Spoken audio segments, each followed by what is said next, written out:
New leaks point to the pricing and dates of the Google Nexus 9. We finally get a Sony flagship Xperia smartphone launched in the United States.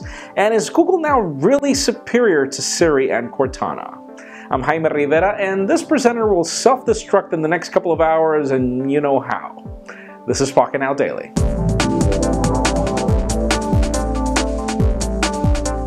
Let's begin today with a lot of official news, starting with Sony and Verizon. Sony's event happened yesterday. Our own Adam Lane was at the event, and we finally get a Sony Xperia smartphone launched in the United States in a timely manner. The Xperia Z3v is being launched. It's going to be available on October 23rd for the usual $200 after a 2-year contract. And even though the design actually looks a little different to the Sony Xperia Z3, it's the same phone, or at least we assume so. We'll keep you posted when our review unit arrives.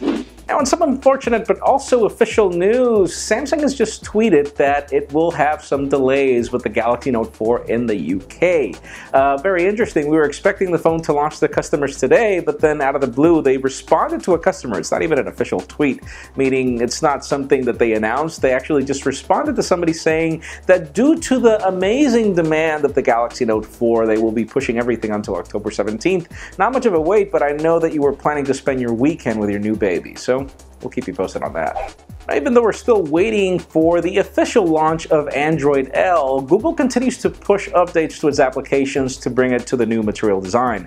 Right now we've got the Google Play Store. We did see some minor changes here and there in the app area and everything, but now the whole thing has been revamped to Google Play 5.0. Obviously it'll be arriving to your devices soon if it hasn't arrived yet, and yeah, it brings the new Material Design. Looks really cool, but we're still wondering exactly when are we getting Android L.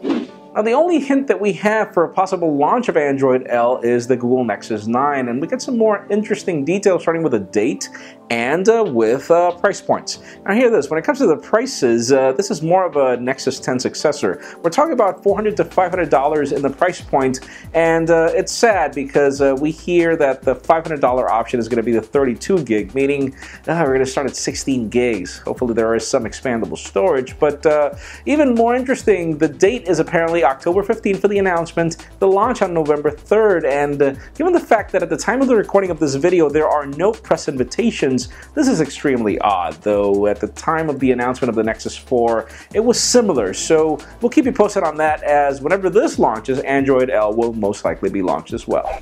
And finally, for the very interesting news of the day that's gotten everybody commenting, there was this test conducted to Google Now, voice search, Siri and Cortana to see which one was more reliable when it came to web searches. Notice this, only web searches.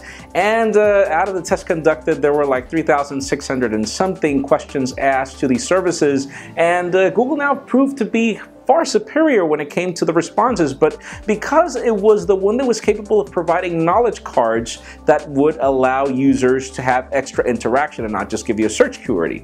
Where in the case of Siri, it was 29% reliable, and then Cortana was 20%. And then when it came to full reliability, meaning how accurate was it, Google was 88% on top compared to 49% in Siri and 40% in Cortana.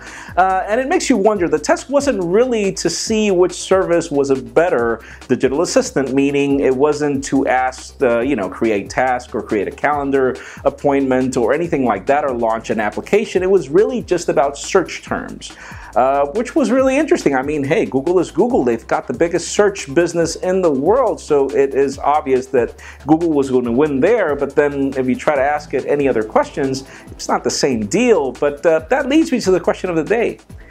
Do you think that these tests were conducted fairly? Do you believe that Google Now voice search is better than Siri and Cortana?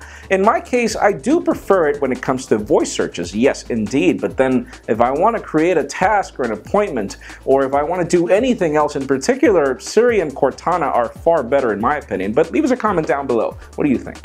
Friends, you know the drill. If you want to get the news earlier before this video was filmed, make sure you follow us on Pocketnow.com and subscribe to our YouTube channel as well. You can also follow me on Twitter, Jaime_Rivera. Please give this video a thumbs up if you like what you saw. I am Jaime Rivera. Thank you very much for watching. We'll see you next week.